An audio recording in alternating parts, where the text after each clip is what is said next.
The way I became acquainted with this whole exotic idea of transhumanism, I was doing research, actually. I was a writer and doing research for one of the largest U.S. newspapers out of Oklahoma.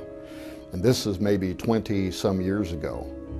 And doing research on the history of Halloween, of all things, and somewhere I came across a term that I had never seen before called transgenics. Now, I didn't know what transgenics was, but you know, I could kind of put two and two together. Trans, genes, that somehow we're talking here about genetic engineering, the altering of genes. And I became fascinated with this idea because back then the science was brand new. It was not, you know, biotechnology, nanotechnology. These were not even terms that existed.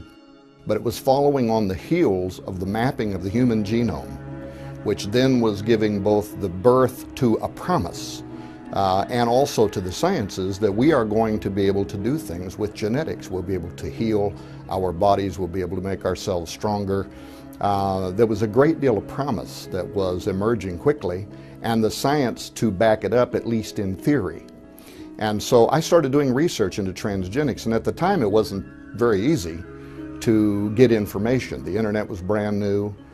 Certainly the science wasn't old enough for there to be much, you know, that had been published in peer-reviewed journals.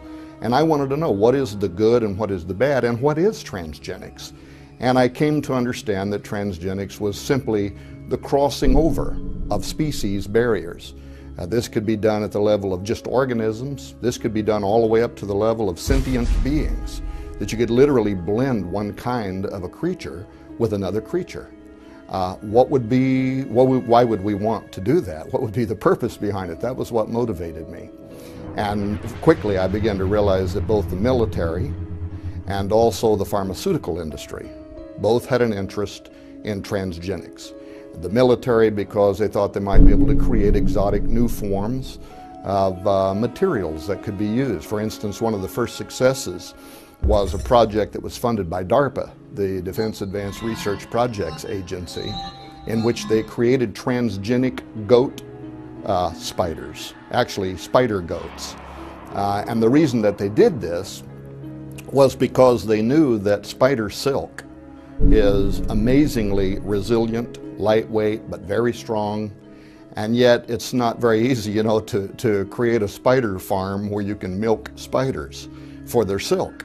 But they knew that they could do this with goats. And so that one of the first successes in transgenics was creating a goat which was part spider. It could actually grow spider silk in its milk. And then they could use this for making lightweight bulletproof vests. They could use it for creating cargo nets.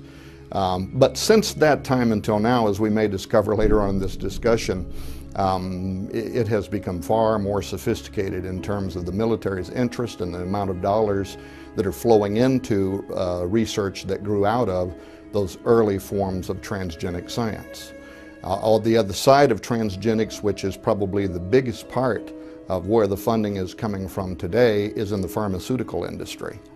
Pharmaceuticals, why? Because the industry often has to labor with the FDA to try to get permission to do testing of new drug therapies on human subjects. It's very daunting, that task, to try to get you know, a promising new remedy potentially for some kind of debilitating disease, and then to be able to take and start trying that medicine, which is unproven on human test subjects, is not easy to do. Well, the pharmaceutical industry saw right away that they would be able to take animals and put human DNA into the animals, create a human-animal chimera, and then they could work around this problem with getting permission from federal agencies to do human experimentation, and now they could test new drugs in human-animal chimeras to see how the human elements of that creature might respond in a way that they're hoping for with these drug therapies. That too has also grown a great deal since those original transgenic experiments, in that now, of course, what the public most usually hears about is human-animal chimeras that are being created for the purposes of developing stem cell lines, and then the stem cell lines can be used for testing new therapies in hopes that we're going to lead to cures for a variety of human diseases and ailments. Anyway, it was the discovery of transgenics. And my interest in why we would have an interest in funding research into crossing over species barriers that then led me to discover that behind these emerging fields of science was a new cultural movement called transhumanism. And transhumanists are made up today really of all walks of life, everything from college kids to old hippies to academics and professionals. It has become a cultural movement, and it's quickly growing. It's international. Today there's a Christian Transhumanist Association, there's a Buddhist Transhumanist Association, there's a Muslim Transhumanist, there's a Mormon Transhumanist, and then there's just a Transhumanist Association. And for whatever reason, I've had the privilege of somehow becoming connected with some of the leading figures in the world in this area. In fact, Dr. James Hughes, who was the president of the World Transhumanist Association, when he was still the head of the WTA, contacted me and asked if I would come on his syndicated radio show, which is called Change Surfer Radio. Dr. Hughes is a bioethicist. He teaches at Trinity College in Hartford, Connecticut. He's a sociologist. He was and is really the man, the top shelf, if you will. So I agreed to do his show. And I went on his show, and not very well prepared either, but to debate the ethics of crossing over species barriers in ways that are completely unnatural. And why would we want to do that? Now, of course, as a Christian, and I would probably still consider myself a conservative Christian, I believe in a divine order. In other words, I believe that God was at the beginning of creation, and God, for whatever reasons, placed barriers between the species and ordered that each kind would only reproduce after its own kind. So in the back of my mind, of course, I want to know, what does God know that we don't know? Why did he do that? But then I would say that even if you didn't believe in divine creation, if you are an evolutionist, what we are doing now was not allowed for by evolution either. Natural selection has not done what we are now doing. And so for me, it was a cause for alarm that, they talk about throwing off the balance of nature. We were talking about doing it in ways that a former generation could not have even imagined. So today, the World Transhumanist Association had an original cause. It was really to bring international attention to the idea that through emerging fields of science, we would soon be able to alter what it means to be a human, literally rewrite our DNA, alter ourselves by altering our genetic makeup, create humans, Homo sapiens 2.0. The movement today is often called H+, which just simply means humans plus. A transhuman is in a transitionary state of being. They are human. They are wanting to transition into something else, but ultimately they want to become a post-human, something that has become so radically altered from what we are today as to no longer even be considered to be human. And they imagine creating Homo sapien 2.0 through the use of technology, from neuropharmacology to nanotechnology, genetic engineering, stem cell sciences, robotic assistance, brain-machine interfacing, all of the new fields of science that could have an application for human enhancement is important to the transhumanist movement. Now, the World Transhumanist Association had an original goal of bringing international attention to the movement, and there was a point at which they believed that they had succeeded at doing that. And so they dropped the World Transhumanist Association name and changed it to the IEET, the Institute for Ethics and Emerging Technology. Dr. Hughes is also now the CEO or the president of the IEET, and most of the most well-known names in the world that are also involved in transhumanism, such as Nick Bostrom of Oxford University, are chairs or members of the IEET. So somehow, I never set out to somehow become involved as the nemesis, if you will, of the transhumanist movement, and I've actually became friends with people like Dr. Hughes. He has since been on my radio show. We recently did a series where we were talking about the question, are we alone in the universe, which was raised by the Royal Academy of Scientists out of the UK. And we had him come on, and he talked about, future space travel from a transhumanist point of view, and how our bodies could be enhanced to make us more adaptable to zero gravity states and things like that. So, but the movement is very serious, and it's being taken very serious in the world today, from academia to university studies, and you'll be surprised to find out the amount of revenue literally in the tens of millions to the billions of dollars that are flowing into this futuristic dream of transhumanism now, and the adaptation of various fields of science, which will be used in the very near future to alter what it means to be a human. The science is being developed now according to the world's best and government experts. It's being tested in laboratory settings and is slowly being adapted so that it can be used as a tool for actually altering what it means to be a human.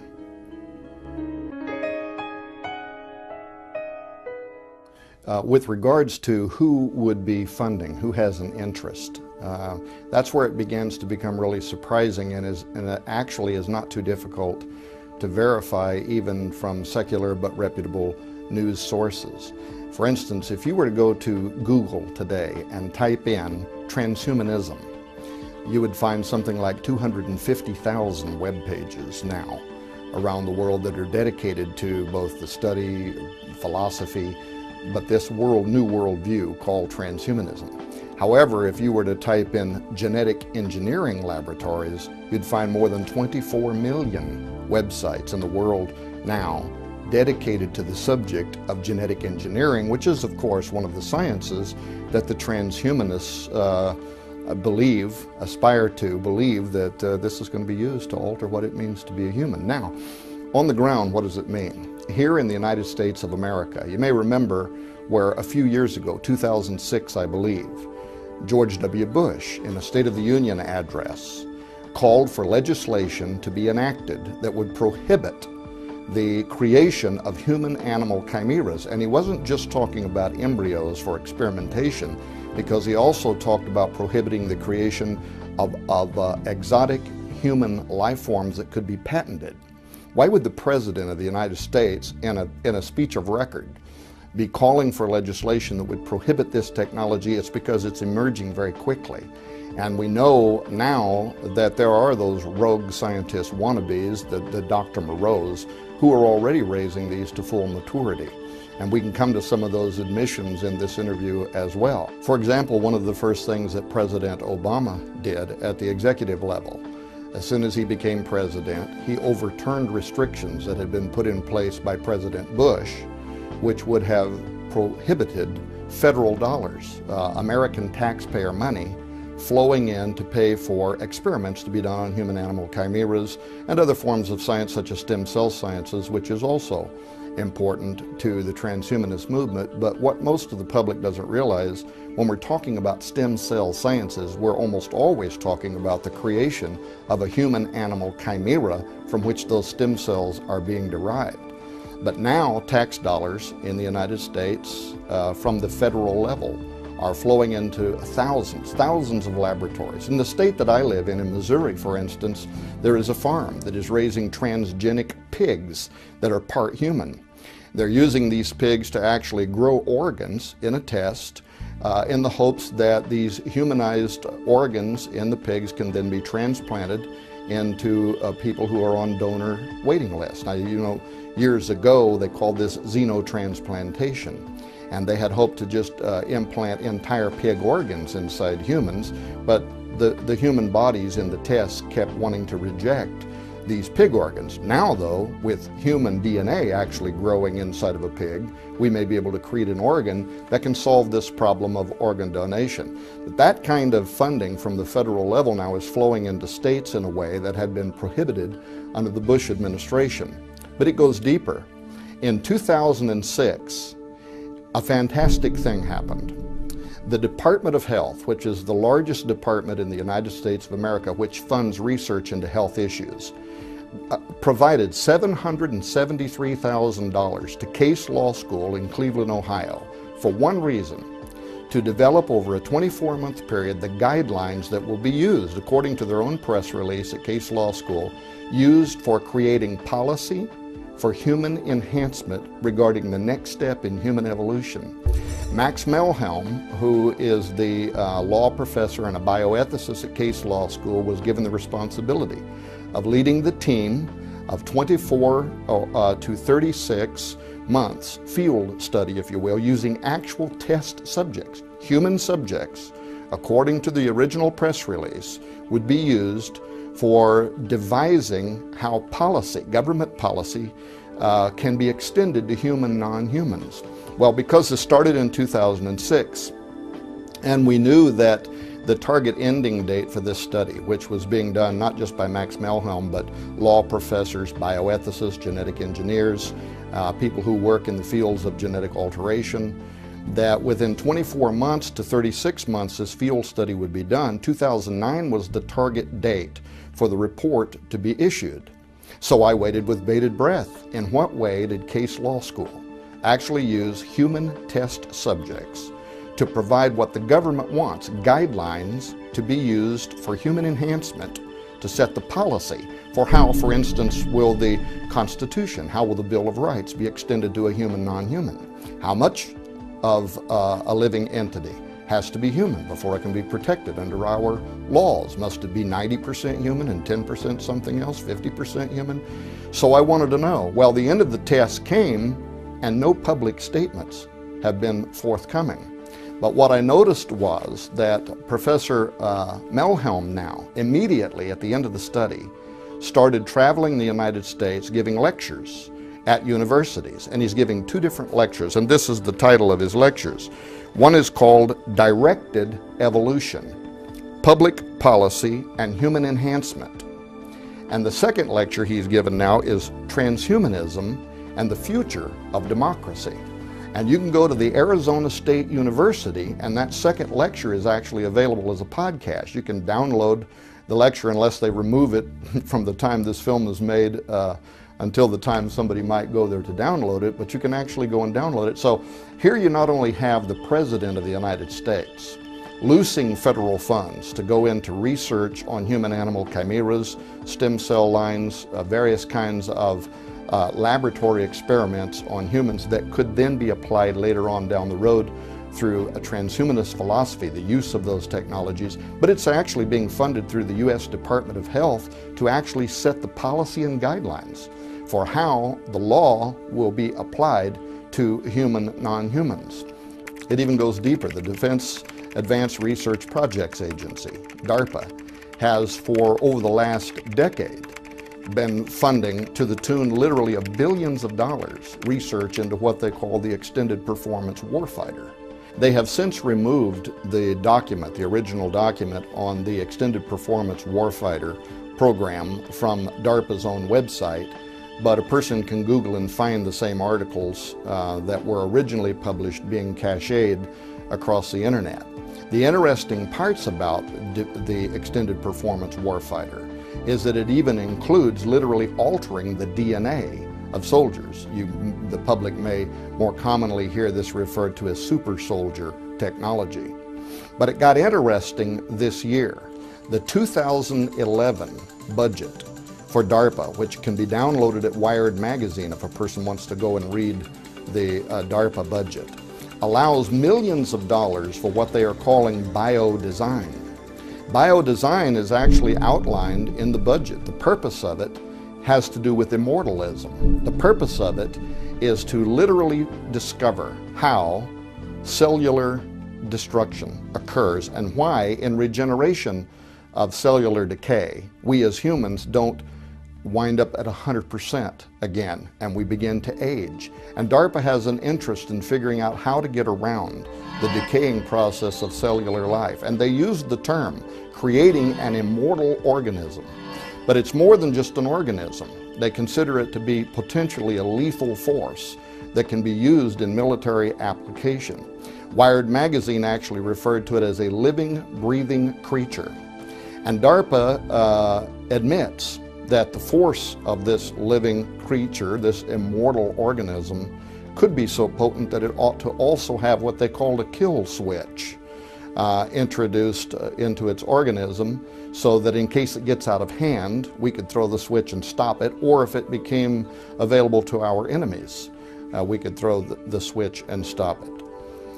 So that in the United States, we know that from the federal level, under Obama, revenue is flowing into this research. We know that from the U.S. Department of Health, revenue is flowing into this research.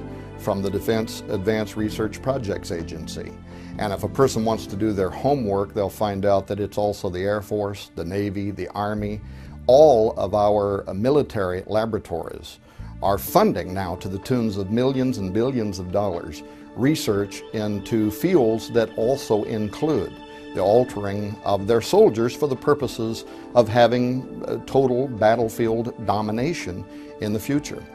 But a person should also be aware that this technology is not just limited to the United States of America. In Australia, in China, in Great Britain, all around the world, literally tens of thousands of laboratories are receiving both federal and private funding for this kind of research. In the United States, even when Bush had called for restrictions on federal funding, it didn't stop the research here. It simply was being done through private grants and private dollars. There were no laws that were stopping people from doing human-animal research here. But now it starts to get really interesting in that even the scientific community is making admissions, which of course I was suspicious of anyway for some time. There was a Reuters article about 6 months ago called "Scientists Want Debate on Animals with Human Genes." And it turns out that the scientists that were being interviewed were the same scientists that 24 months ago were involved in what was called the human embryology discussions out of Great Britain. Laboratories wanted to receive federal funding, public money, to finance their investigations and experiments, which included altering humans and altering animals, at least at the embryonic stage. And there was such public outcry in Britain about it that the government decided to have a public forum, and they allowed different people, ethicists, bioethicists, even religious scholars, to weigh in on the question of whether or not it would be ethical to begin altering humans at, of course, in the beginning, the embryonic level, but later on perhaps to full maturity. At the end of those discussions, and there were some very interesting things during the discussions, by the way. For instance, the Vatican had 2 bishops present during these discussions, and the 2 bishops for the Vatican weighed in saying that if a woman participated in these experiments by providing eggs or ovum, and then later if she had a conflict of conscience and decided that she wanted to raise this half human, half animal as her own child, that she ought to have the right to do so. And I believe that the Vatican's bishops were not really making that argument in sincerity as much as they were trying to illustrate the tortured ethics, the kind of unanswerable questions about, do they have a soul? In Israel, some of the religious scholars in Israel have weighed in, talking about if we create a transgenic animal or clone a transgenic animal and it is part cow, how much of it would need to be human before it would be protected under our laws, and or if the majority of it was cow, could we then offer it as a burnt sacrifice? So illustrating once again that there really isn't any way to wrap any kind of Judeo-Christian ethic around what we are now doing, but it hasn't stopped us from doing it. Well, those scientists who have been receiving funding now from the British government for the past 24 months are back. And the Reuters headline, "Scientists want public debate on animals with human genes," was very specific in that they want to know how far the public now would be willing to let them go. And there were 2 things in this Reuters article that were very telling. One, the scientists themselves admitting that among the scientists involved in this research, they are comfortable now with up to 50% human-animal integration. See, the public mostly is still under the impression that this is being done at the embryonic level and that the amount of human DNA in a transgenic animal is so minute as to be excusable. Well, what we learned in this article is it is up to at least 50% human-animal integration, and that the scientists involved with it are comfortable. But where they want the debate to go now is, can we raise these to full maturity in the public's knowledge and experiment on part humans, part animals that are fully grown? And by admitting that that's now where they want the public to be comfortable with this research, they also said that they knew that there are some rogue scientists out there that are not operating with federal dollars, and they're getting ahead of them in this technology. And it could even become a new kind of a weapon of mass destruction. It could at a minimum become a molecular biological nightmare, because now by crossing over species barriers in ways that neither evolution nor God allowed for, we are completely uncertain about how, when this gets out of the box, where it may lead us. To answer the question, what would be the benefits of transhumanism through the eyes of a transhumanist? I can tell you, because some of them are my friends and I have had the opportunity to debate with them. And when I say friends, I don't mean that I share their worldview whatsoever, but we have, cordial conversations. It's diplomatic. And I believe in the sincerity, for instance, of men like Dr. James Hughes. Dr. Hughes would never advocate for anything, I think, that he believed would be detrimental to the future of society. So much of their ideas are altruistic in the sense that they're selfless and they're perceived to be for the good of society as a whole. For instance, longevity. One of the key objectives of transhumanism is to extend our lifespans. People who are either transhumanists or who are friendly to the transhuman vision, such as Aubrey de Grey, who is a member of the Methuselah Foundation, the whole commitment of which is to, either through diet or even more advanced applications such as genetic engineering, learn how to do things that will bring about the end of human suffering and disease, and therefore lead to longer lifespans. Learn how, through genetic engineering, for instance, to perhaps turn off what is happening when tumorous cancers are growing in our bodies. So that not only do they intend to enjoy the benefits of longer life in the future as transhumans, Aubrey de Grey is saying now that if you're 50 years of age when you're watching this video, there's a very good chance you could live to be as much as 1,000 years old with how quickly this science and technology is advancing. But the transhumans don't just want to extend life, because, as you know, some people watching this might say, you know what, why would I even want to live to be 1,000 years old? I'm kind of ready to get out of here now, you know, with the way that the world is going. So the transhumanists also consider that, and it's not just a longer life, but it's a happier life. It's a healthier life where we're stronger and we've been enhanced cognitively. Through neurosciences now, we're learning things about the brain. We're learning the portion of the brain that leads to depression also leads to euphoria. And if we could learn how to control those portions of the brain, we may develop natural treatments for persons so that they could be happier, so that they could escape from depression. So that would be one of their ideas. Of course, enhancing our bodies so that we're stronger. The elimination of pain. You know, right now I go out and dig a hole, and within 1 hour, man, I'm ready for some cold tea and a place to throw up my feet. But these future enhanced bodies would be able to perform at levels that, you know, perhaps only 25-year-old weightlifters right now do it, and we would be talking about people who may be 150 years of age that can run for miles. Also, cognitive enhancement, so that we not only eradicate diseases such as Alzheimer's, but we actually are able to modify the brain in ways where it is enhanced to be able to think at teraflops faster than we can now, and also to be able to even interface with computer systems of the future, sort of like the Matrix, you know, plug in, download, and all of a sudden I know Kung Fu. So, and these are perceived to be true benefits to humanity. We have better lives and we're better off as a result. Now, they also have some very exotic ideas about future humans and why they would be happy in particular ways. For instance, among transhumans is a segment that's called post-genderism.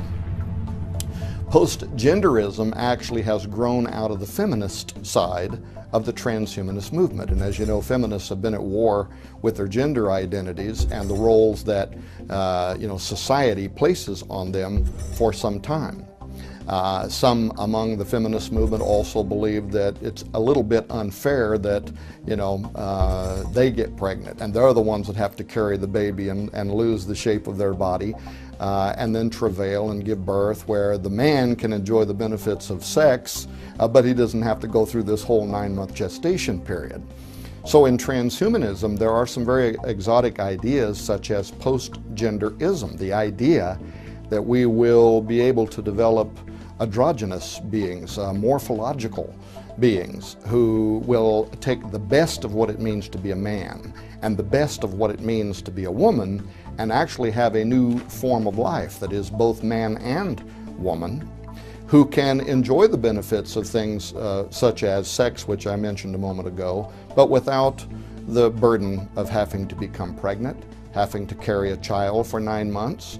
And so if you look into some of their ideas, where do babies come from? Don't these future humans want to have genetic offspring? And they've developed ideas around how all this could be done within their science. You take genetic samples, and this isn't altogether cloning, but you take genetic samples from the contributors, man, woman A, and man, woman B, or future marriages may be made up of multiple numbers. Maybe there's 18 or 20 that have entered into what we would then think of as a marriage contract.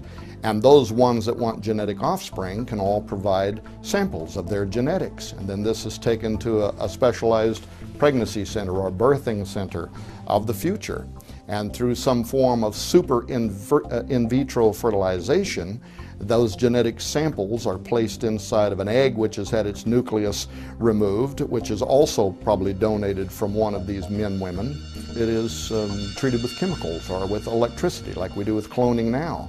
And it jumpstarts spindle formation, cells begin to divide, and a new man-woman made up of multiple partners begins to grow and becomes an embryo. And if that sounds incredible to you, in Britain just this week, the first baby from 3 parents was born. The science has already been perfected. We're already doing it. It's not as if this is as futuristic as it may sound. We're at the beginning of the gate now, but we've come through the door. The gate is open, and we're walking through it, and we're moving that direction. And they're imagining how this science could be used in ways that, in their mind, is beneficial to humanity. We no longer have the burden of gender roles. Now, what do psychologists say about a baby? How a baby is bonded to its mother while it's growing up inside of its mother's womb is almost mystical. It's metaphysical. We don't understand it. A baby is born and even already knows the tone of its mother's voice. Well, transhumanists have an answer for that too. Postgenderists believe that they also take genetic samples from whichever of the men, women want to play the role of the traditional mother, and they grow a synthetic womb inside the birthing center, and it is hooked to an androidal system that also has the sound of the mother's voice recorded in it. And this androidal system can stand up, sit down, move around, make natural movements that feels very natural to the embryo that is growing up inside of it, so that by the time 9 months later, and even that is a question, because these future humans may not take 9 months to gestate, but if they do, you go to the birthing center and the switch is thrown, the little baby is born, it's grown up inside its mother's womb because it was taken from her genetics and recreated in a laboratory. It has grown up listening to the sound of her voice and her heartbeat, all of which are a part of this future system. Did you know that some of the early discussions actually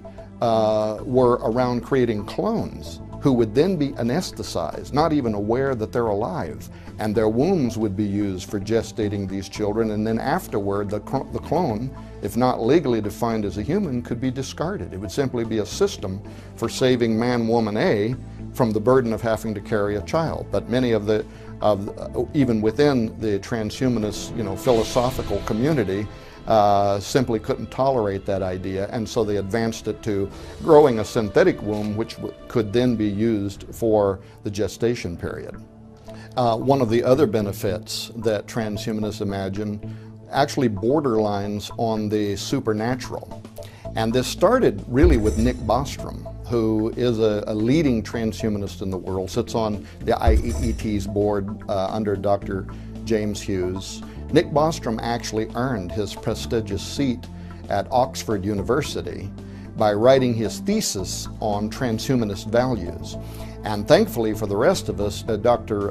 Bostrom has been kind enough to post his theses and other works that he has done. So anybody who would want to follow up on this could go to nickbostrom.com, pull down the website on the left side and click on Transhumanist Values and go and read his original theses, which he wrote to earn his PhD and his seat at Oxford University. It's interesting because Bostrom doesn't claim any kind of religious ideology, but he has diagrams in there that he uses when he gives his lectures at universities and also at the Transvision conferences, which are taking place every year now for about the past decade at leading law schools and universities around the world, in which the arguments are being detailed now, worked out among law scholars on how the laws and policy of our government will be extended to protect transhumans of the future and future democracy. But if you click on it and you look at some of the charts that he has created, for instance, he has one that's kind of a large rectangle. And in this rectangle, he describes this rectangle as representing all possible modes of perception, modalities, sensory modalities. Down in the corner, he draws a small circle, and he says this circle represents humans.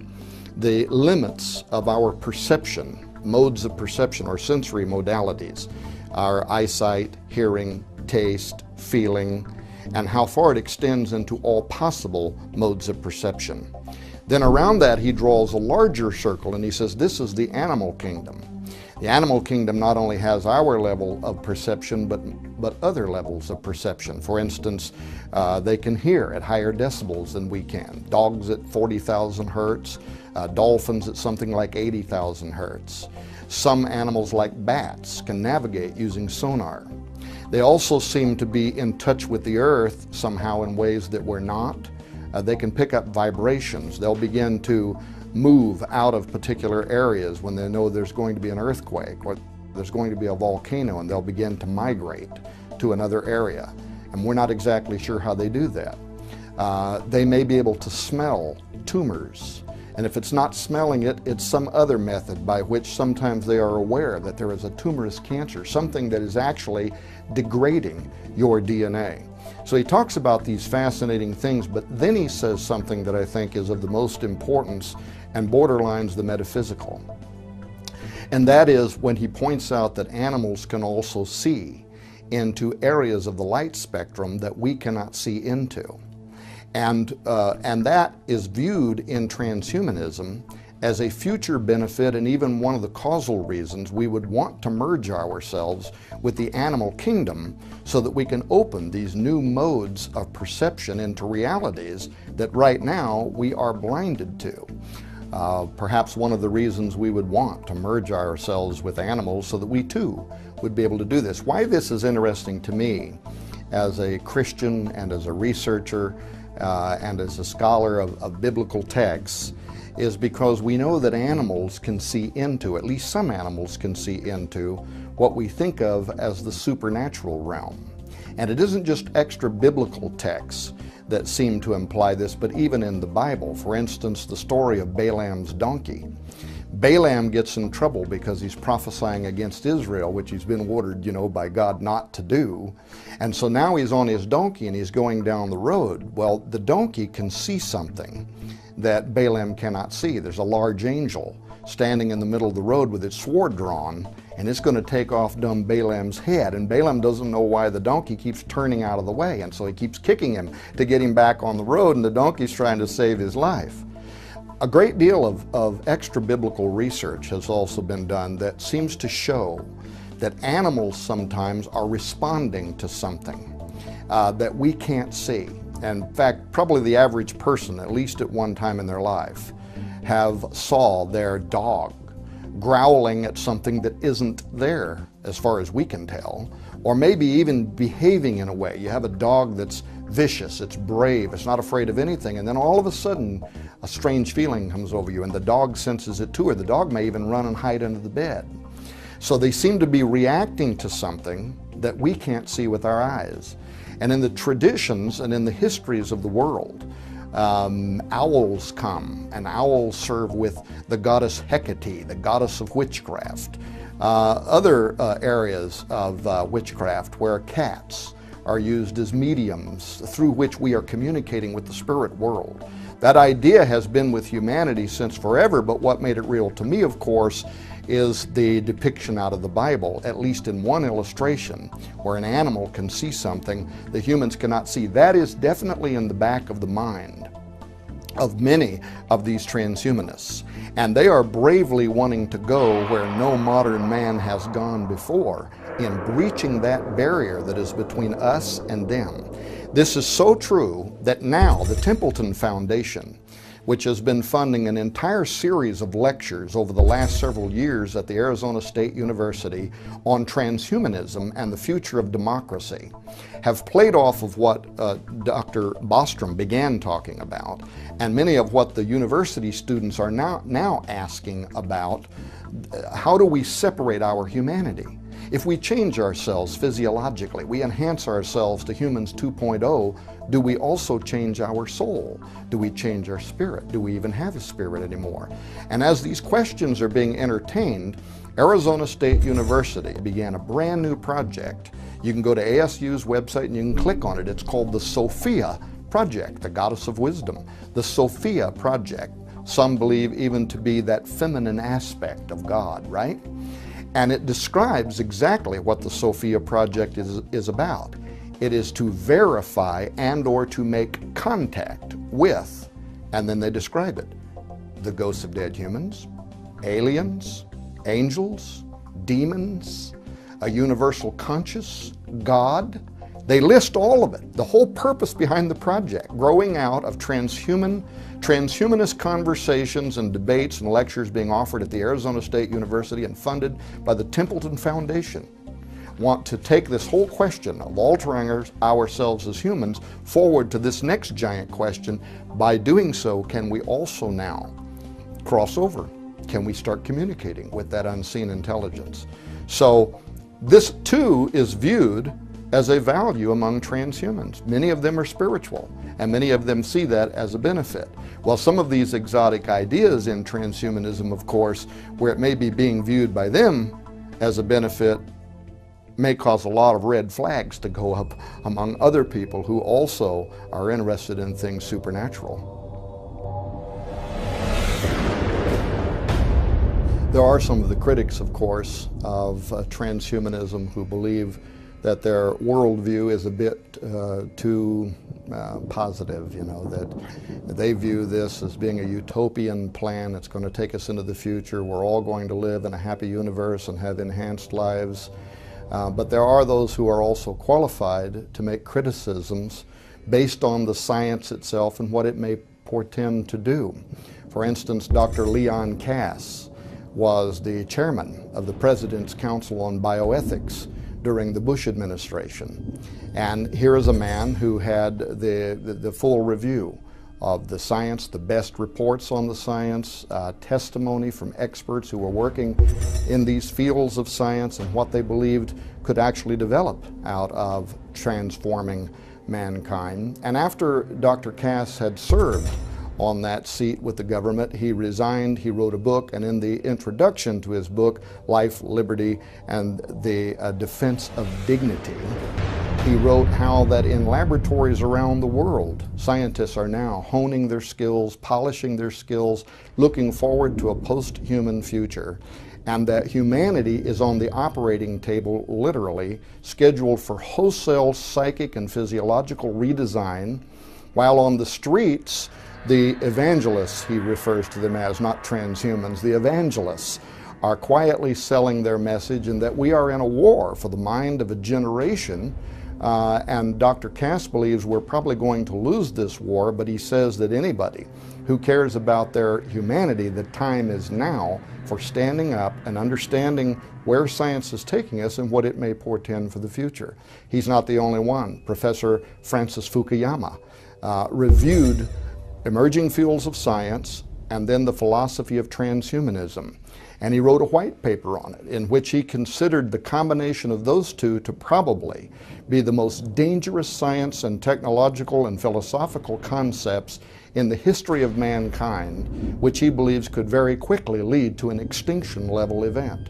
The Birkbeck Law School in Britain is one of the most famous law schools on earth for teaching CSI students, crime scene investigators. And they put out a press release about 18 months ago now in which they said that they will need to design future classes for crime scene analysis which has been perpetrated by something that is only part human. The whole point was that everything we know about forensics, about profiling, might not apply if we're trying to track down a serial rapist who is part wolf, because he may have a bloodlust, he may have a difference, his mindset, his instincts, everything about him may not fit anything that we understand. And this is considered to be such a real possibility, by the way. It isn't just the Birkbeck Law School. This last year in California, a House Foreign Affairs Committee hearing in the state of California that was chaired by Democrat Brad Sherman, who's actually best known for his expertise in the spread of nuclear arms among terrorists, chaired this meeting. A writer for Congressional Quarterly, Mark Stenzel, attended the meeting and came out of it flabbergasted, because what the meeting was all about is future terrorism conducted by transhumans. And he said that the entire hearing, a congressional hearing, he said sounded more like a pitch for a sci-fi movie than it did a sober discussion of scientific reality, because he said they were talking about superhumans, super intelligence, artificial intelligence, and super animals that could soon be on the battlefield or even in our neighborhoods for domestic reasons, a lethal force for which we are not prepared. The government is so concerned about where transhumanism may take us in this regard that they consider this now to be the fledgling start of a new arms race.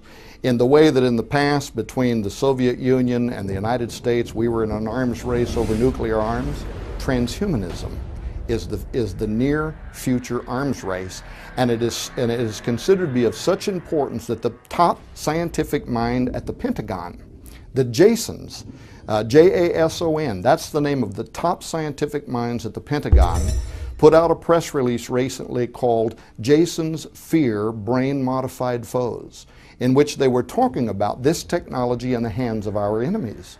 And what they were saying was, we have to get at the forefront of this technology. See, this is how we're going to be forced into this.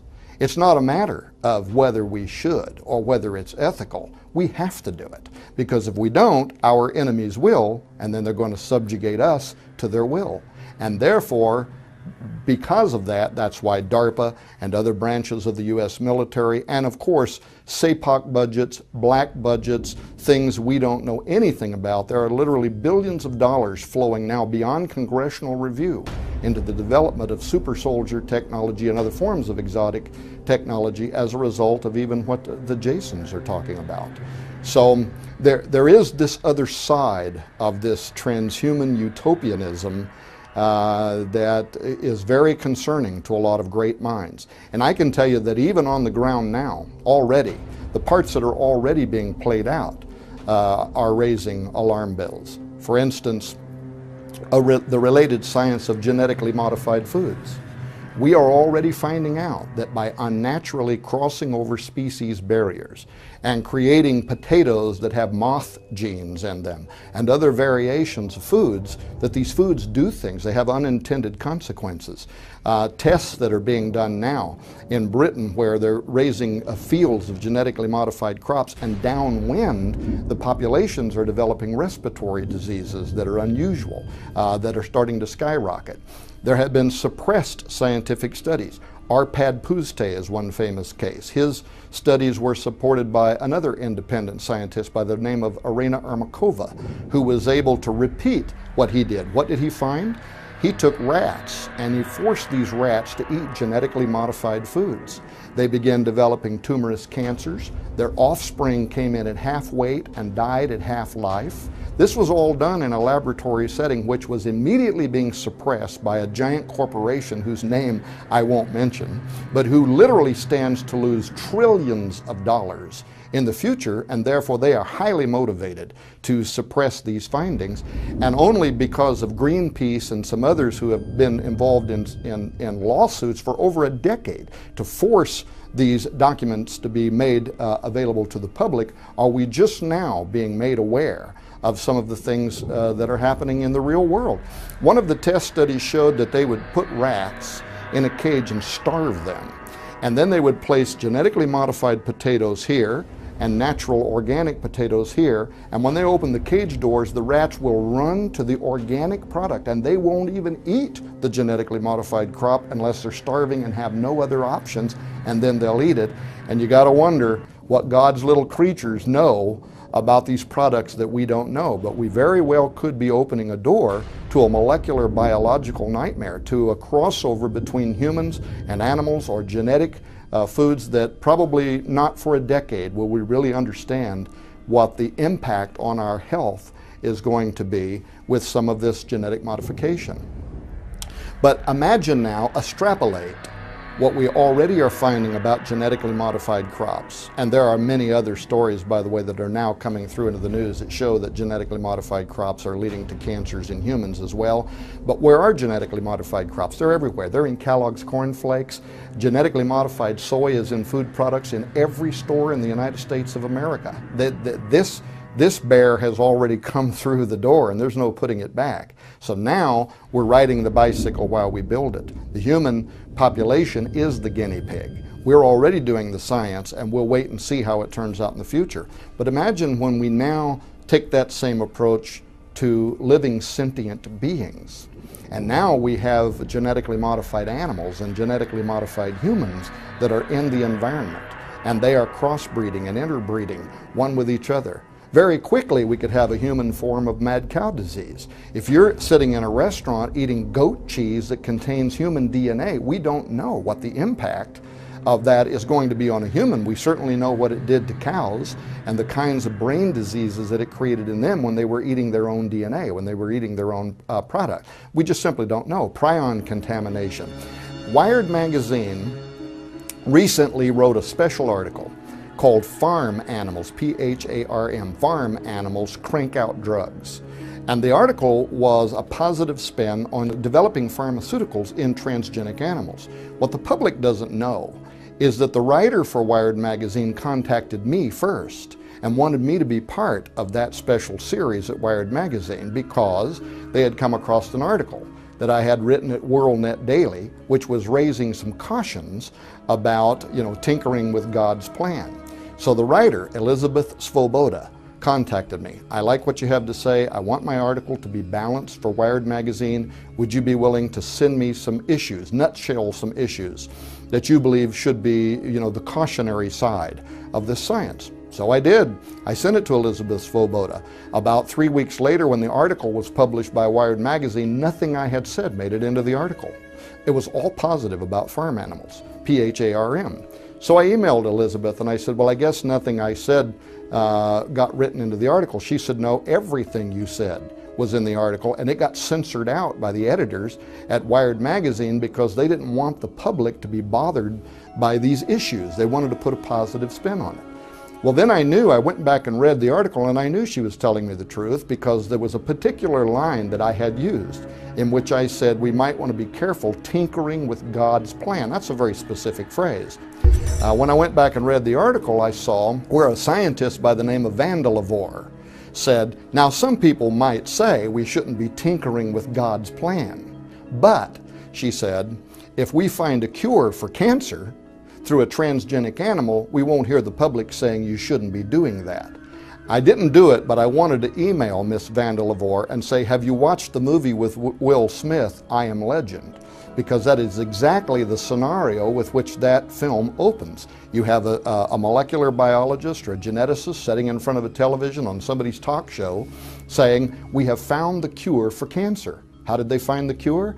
They merged human and animal DNA because some animals are more resilient to cancer.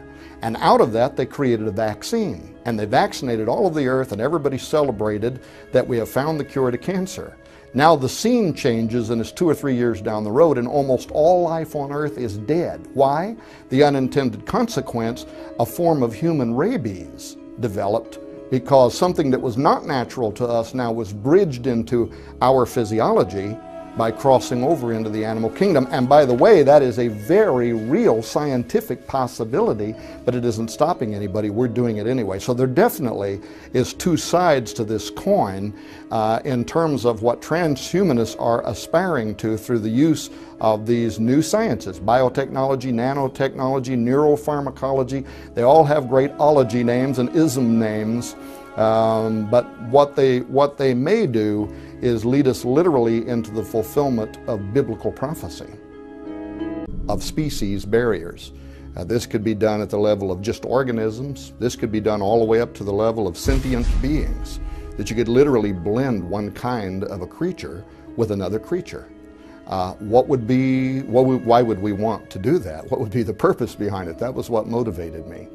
And quickly I began to realize that both the military and also the pharmaceutical industry both had an interest in transgenics. The military because they thought they might be able to create exotic new forms of materials that could be used. For instance, one of the first successes was a project that was funded by DARPA, the Defense Advanced Research Projects Agency, in which they created transgenic goat spiders, actually spider goats. And the reason that they did this was because they knew that spider silk is amazingly resilient, lightweight, but very strong. And yet it's not very easy, you know, to create a spider farm where you can milk spiders for their silk. But they knew that they could do this with goats. And so that one of the first successes in transgenics was creating a goat which was part spider. It could actually grow spider silk in its milk. And then they could use this for making lightweight bulletproof vests. They could use it for creating cargo nets. But since that time until now, as we may discover later on in this discussion, it has become far more sophisticated in terms of the military's interest and the amount of dollars that are flowing into research that grew out of those early forms of transgenic science. On the other side of transgenics, which is probably the biggest part, these barriers, that then led me to discover that behind these emerging fields of science was a new cultural movement called transhumanism. And transhumanists are made up today really of all walks of life, everything from college kids to old hippies to academics and professionals. It has become a cultural movement, and it's quickly growing. It's international. Today there's a Christian Transhumanist Association, there's a Buddhist Transhumanist Association, there's a Muslim Transhumanist, there's a Mormon Transhumanist, and then there's just a Transhumanist Association. And for whatever reason, I've had the privilege of somehow becoming connected with some of the leading figures in the world in this area. In fact, Dr. James Hughes, who was the president of the World Transhumanist Association, when he was still the head of the WTA, contacted me and asked if I would come on his syndicated radio show, which is called Change Surfer Radio. Dr. Hughes is a bioethicist. He teaches at Trinity College in Hartford, Connecticut. He's a sociologist. He was and is really the man, the top shelf, if you will. So I agreed to do his show. And I went on his show, and not very well prepared either, but to debate the ethics of crossing over species in barriers in ways that are completely unnatural. And why would we want to do that? Now, of course, as a Christian, and I would probably still consider myself a conservative Christian, I believe in a divine order. In other words, I believe that God was at the beginning of creation, and God, for whatever reasons,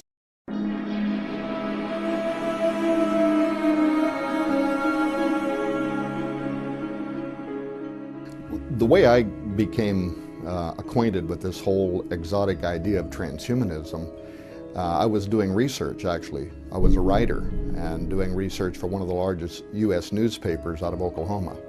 And this is maybe 20-some years ago. And doing research on the history of Halloween, of all things, and somewhere I came across a term that I had never seen before called transgenics. Now, I didn't know what transgenics was, but I could kind of put two and two together. Trans, genes, that somehow we're talking here about genetic engineering, the altering of genes. And I became fascinated with this idea because back then the science was brand new. It was not, biotechnology, nanotechnology. These were not even terms that existed. But it was following on the heels of the mapping of the human genome, which then was giving both the birth to a promise and also to the sciences that we are going to be able to do things with genetics. We'll be able to heal our bodies. We'll be able to make ourselves stronger. There was a great deal of promise that was emerging quickly, and the science to back it up, at least in theory. And so I started doing research into transgenics, and at the time it wasn't very easy to get information. The internet was brand new. Certainly the science wasn't old enough for there to be much, that had been published in peer-reviewed journals. And I wanted to know what is the good and what is the bad and what is transgenics. And I came to understand that transgenics was simply the crossing over. It placed barriers between the species and ordered that each kind would only reproduce after its own kind. So in the back of my mind, of course, I want to know, what does God know that we don't know? Why did he do that? But then I would say that even if you didn't believe in divine creation, if you are an evolutionist, what we are doing now was not allowed for by evolution either. Natural selection has not done what we are now doing. And so for me it was a cause for alarm that, they talk about throwing off the balance of nature. We were talking about doing it in ways that a former generation could not have even imagined. So today the World Transhumanist Association had an original cause. It was really to bring international attention to the idea that through emerging fields of science, we would soon be able to alter what it means to be a human, literally rewrite our DNA, alter ourselves by altering our genetic makeup, create humans, Homo sapiens 2.0. The movement today is often called H+, which just simply means humans plus. A transhuman is in a transitionary state of being. They are human. They are wanting to transition into something else, but ultimately they want to become a post-human, something that has become so radically altered from what we are today as to no longer even be considered to be human. And they imagine creating Homo sapien 2.0 through the use of technology, from neuropharmacology to nanotechnology, genetic engineering, stem cell sciences, robotic assistance, brain-machine interfacing. All of the new fields of where the funding is coming from today is in the pharmaceutical industry. Pharmaceuticals, why? Because the industry often has to labor with the FDA to try to get permission to do testing of new drug therapies on human subjects. It's very daunting, that task, to try to get a promising new remedy potentially for some kind of debilitating disease, and then to be able to take and start trying that medicine, which is unproven, on human test subjects, is not easy to do. Well, the pharmaceutical industry saw right away that they would be able to take animals and put human DNA into the animals, create a human-animal chimera, and then they could work around this problem with getting permission from federal agencies to do human experimentation, and now they could test new drugs in human-animal chimeras to see how the human elements of that creature might respond in a way that they're hoping for with these drug therapies. That too has also grown a great deal since those original transgenic experiments, in that now, of course, what the public most usually hears about is human-animal chimeras that are being created for the purposes of developing stem cell lines, and then the stem cell lines can be used for testing new therapies in hopes that we're going to lead to cures for a variety of human diseases and ailments. Anyway, it was the discovery of transgenics and my interest in why we would have an interest in funding research into crossing over species